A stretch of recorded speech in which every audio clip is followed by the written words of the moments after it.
Sengsan Partai Voice of the People's Party VPP kalau pentip bagan sa Shong Pyrkhat halor kerukom terekam bak kejing peniang Kyrtong na kebentak election sedang samoi jong ke Shillong Parliamentary Constituency.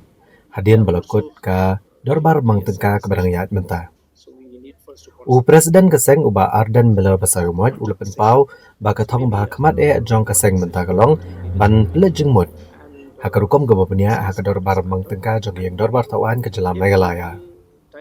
Uba ardan basar umot uleto bak keseng rangdon hakajing sokya halor kejing klat kensan UMP Dr. Vicky AJ Singkon bak hadum takim patla ban shimnya kenokono garai.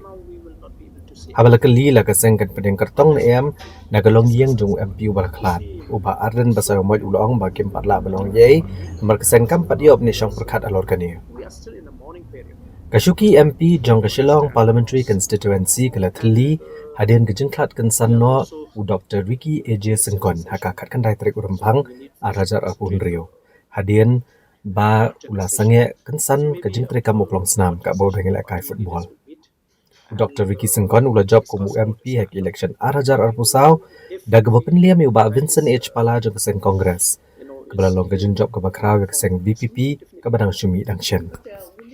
You see, soon we will be meeting as a party, and as of now, because we are still in the mourning period, you understand the loss, and we are also during the assembly session, so we need first to concentrate the budget session.